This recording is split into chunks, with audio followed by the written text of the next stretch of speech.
다음은 포지셔닝에 대해서 설명하겠습니다. 포지셔닝을 설명하기에 앞서 섹셔닝에 관련된 내용을 정확하게 이해를 하고 계셔야 하는 것입니다. 그러면 섹셔닝은 어떻게 구성이 되어 있냐? 플랫폼으로 구성이 되어 있고, 플랫폼은 하나님의 메시지의 플랫폼, 성도들을 분석하는 분석적 플랫폼, 설교를 실제적으로 제시하는 디자이너로서의 대안적 플랫폼, 그 설교를 삶의 현장에서 적용하는 적용적 플랫폼, 그 내용이 정확하게 이해되는 것으로 설교를 메시지에 관련된 내용, 성도들의 분석에 관련된 내용, 설교의 디자인에 관련된 내용, 적용에 관련된 내용을 실제적으로 섹션마다에 대한 내용을 어떻게 포지셔닝 하느냐에 따라서 설교의 효과는 극대화되는 것입니다. 그러면 포지셔닝은 플랫폼의 순서도 정할 수 있는 것입니다. 그럼 플랫폼의 순서를 하나님의 메시지를 먼저 정하고 그에 따라서 성도들을 분석하여서 그 성도들에 맞춰서 설교를 디자인하고 그 디자인이 되어졌던 성도들을 향하여서 설교를 삶의 현장에서 성도들이 어떻게 적용할 수 있도록 제시한다.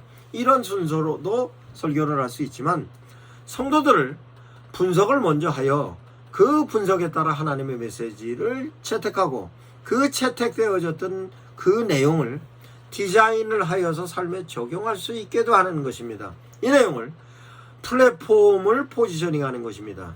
세부적으로 더 설명을 하자면 플랫폼에 있어서 각기 섹션이 있습니다. 그 섹션을 어떻게 포지셔닝 하느냐에 따라서 설교의 효과는 극대화될 수 있는 것입니다. 그러면 실제적으로 성도들을 향하여 하나님의 메시지에 관련된 내용을 성도들의 필요한 메시지가 어떤 메시지다 라고 목사님들은 이해하실 수 있을 것입니다. 그러면 그 메시지를 목사님들께서 성경을 통하여서 묵상을 하는 가운데서 보여지는 부분도 있고 성도들의 삶의 현장을 목격하면서 보여지는 내용도 있고 사회가 돌아가고 있는 상황에 따라서도 목사님들께서 제시할 수 있는 메시지가 있는 것입니다. 그러면 실제적으로 하나님의 메시지는 메시지의 내용과 메시지의 형식과 메시지의 형태로서 섹셔닝이 돼서 이해를 하고 있고 성도들은 성도들의 상황과 상태와 여건과 조건과의 모든 내용이 분석이 됐을 것입니다. 그것을 주민을 통하여서 상세하게 줌아웃을 통해서 주번에 관련된 내용이 전부 정리가 되었으면 실제적으로 목사님들께서 설교를 어떻게 하여야 하겠다, 하나님의 메시지를 어떤 메시지를 성도들에게 어떻게 적용해야 되겠다 하는 것으로 실제적으로 어떤 섹션을 어떻게 포지셔닝 하는가에 대한 것으로 설교가 디자인이 되는 것입니다. 그러면 플랫폼으로서로 설교를 함에 있어서 성도들의 상황, 여건, 조건에 관련 내용을 분석을 하면 그에 대한 내용이 하나님의 메시지를 필요하다라고 설교를 포지셔닝 할 수도 있고 아니면 하나님의 메시지를 목사님들께 이해하고 그 이해되어졌던 메시지를 성도들에게 제시하여 성도들이 따라오게 하겠다 하는 부분으로 설교를 구성할 수도 있는 것입니다. 이것은 목사님들께서 어떻게 포지셔닝 하느냐에 따라서 달라지는 것으로 세부적인 포지셔닝에 대한 내용을 설명을 하겠습니다. 목사님들께서 하나님의 메시지를 성경을 묵상하는 가운데서 이해하실 수도 있고 상황을 보고 하나님의 메시지 이해하실 수도 있을 것입니다. 그럼 성도들을 분석하라 해서 성도들의 이런 메시지가 필요하겠다라는 것이 분석이 돼서 설교에 대한 내용이 전반적인 부분의 아웃라인이 잡힐 겁니다. 그러면 설교에 대한 내용이 아웃라인으로 하나님의 메시지가 정리가 되면 성경 본문을 채택합니다. 그럼 본문을 채택을 하여서 그 본문을 통하여서 설교의 제목까지 정립니다. 제목을 우선적으로 정할 수도 있고 설교 맨 끝부분에서 정할 수도 있습니다. 그러면 설교의 본문이 정해지면 그 설교의 본문은 하나님의 메시지로서 플랫포밍 되어 있습니다. 그 성경 본문은 하나님의 의지적인 요소, 하나님의 이행하심에 대한 요소, 의미적인 요소, 의도적인 모습이 성경 창세기부터 계시록까지 모두 정리가 되어 있습니다. 그거는 성경 책마다 다 정리가 되어 있고 성경에 있어서의 사건 상황 모든 내용이 다 정리가 되어 있고 인간들에게도 그렇게 정리가 되어 있습니다. 그 내용을 성도들로 하여금 제시하는 것으로서 어떻게 하면 성경 본문을 성도들이 효과적으로 이해하고 이해되어졌던 내용이 각인이 되어서 그 각인이 되어졌던 내용을 삶의 현장에서 적용하는가, 이에 관련된 내용은 어떻게 디자인하는가에 대한 내용입니다. 그 디자인은 첫 번째 대안적 플랫폼의 섹션인 성도들을 향하여 하나님의 메시지를 통하여서 삶의 내용을 진단하게 할 것인가, 아니면 하나님의 메시지를 제시하여서 성도들이 그 메시지에 따라서 삶의 방향을 정할 것인가에 대한 내용이 설교의 바운딩입니다. 그러면 목사님들께서 하나님의 메시지와 성도들의 상황 상태에 관련된 내용이 실제적으로 전부 분석이 돼서 정리가 되면 그 내용을 성도들로 하여금 삶에 진단하게 하여 삶의 방향을 바꿀 것이냐, 아니면 성도들로 하여금 삶의 방향을 제시하여 하나님의 뜻대로 살게 할 것인가, 성경 바운딩에 관련된 내용을 인바운딩이냐 아웃바운딩이냐를 픽업하여 포지셔닝하는 것입니다. 그러면 인바운딩이 필요하면 인바운딩으로, 진단이 필요하면 인바운딩으로, 방향 제시하는 것이 필요하면 아웃바운딩으로 포커싱하는 겁니다. 그러면 바운딩에 대한 포커싱이 됐으면 다음은 로드맵에 대한 포커싱을 하는 것입니다. 로드맵에 대하여서 포지셔닝은 어떤 포지셔닝이냐, 로드맵은 은혜의 로드맵으로서 하나님의 초월적인 은혜, 실존적인 은혜, 사유적인 은혜, 실천적인 은혜였습니다. 거기에 보면 믿음의 로드맵으로서는 초월적인 믿음, 실존적인 믿음, 사유적인 믿음, 실천적인 믿음. 그러면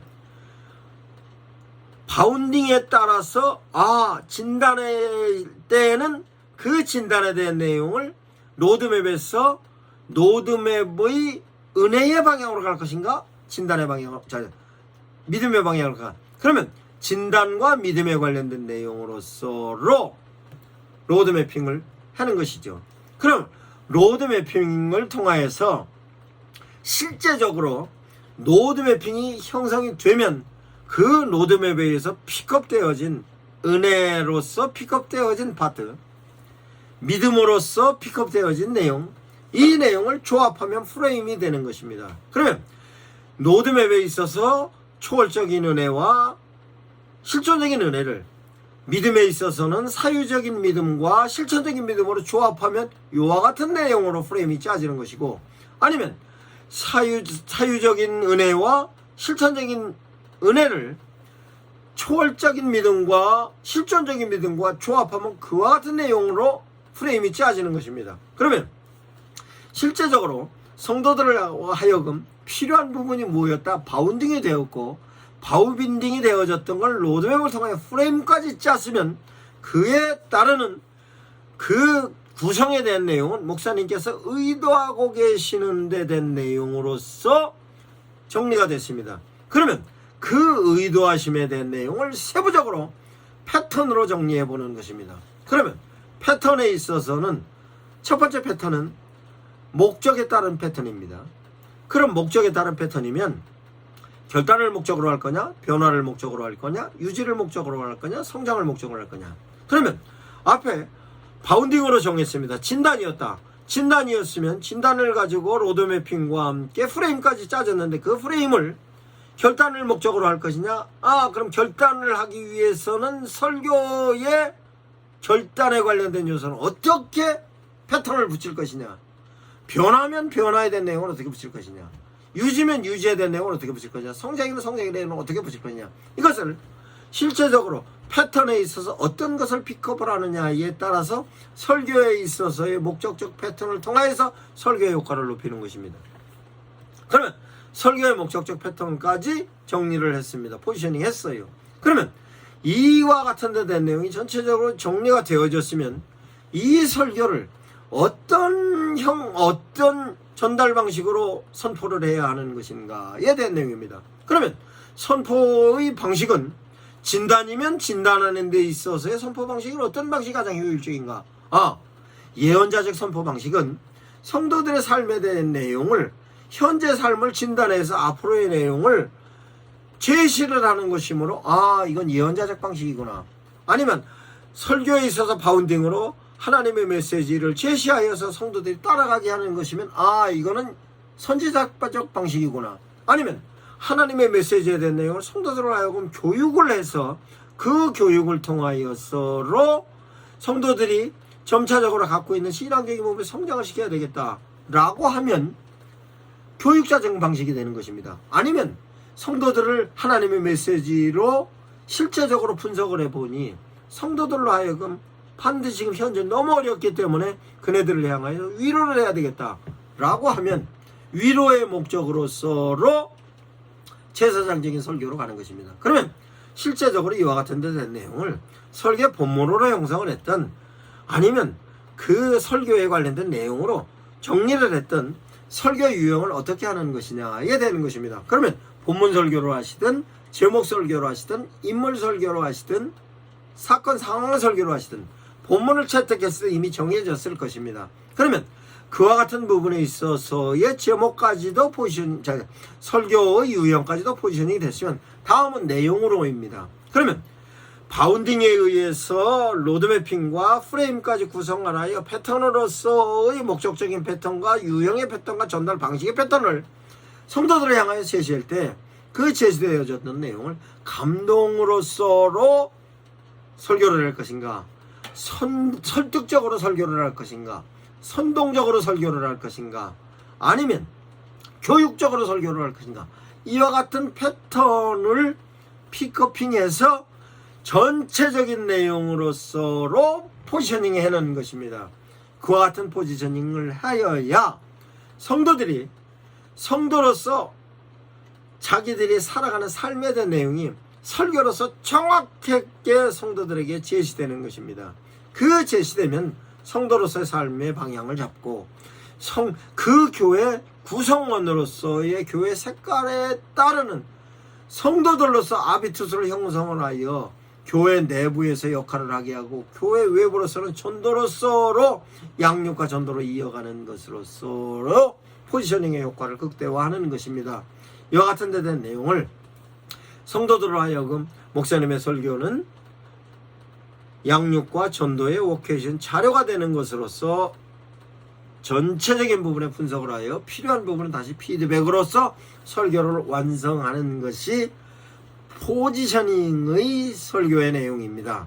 그러면 실제적으로 설교를 각 섹션별로 파트를 픽업을 하기도 하고 그 픽업을 했던 섹션에 관련된 내용을 조합을 하기도 하고 픽업을 하기도 하는 데 대한 내용으로 설교의 샘플링에 관련된 내용을 시편 1편을 통하여서 다양한 내용으로 설교를 샘플링 하겠습니다. 목사님들께서 참고하시기 바랍니다. 그 설교의 내용을 샘플링 할 때 섹셔닝과 포지셔닝에 관련된 내용을 염두에 두시고 설교를 이해하시기 바랍니다.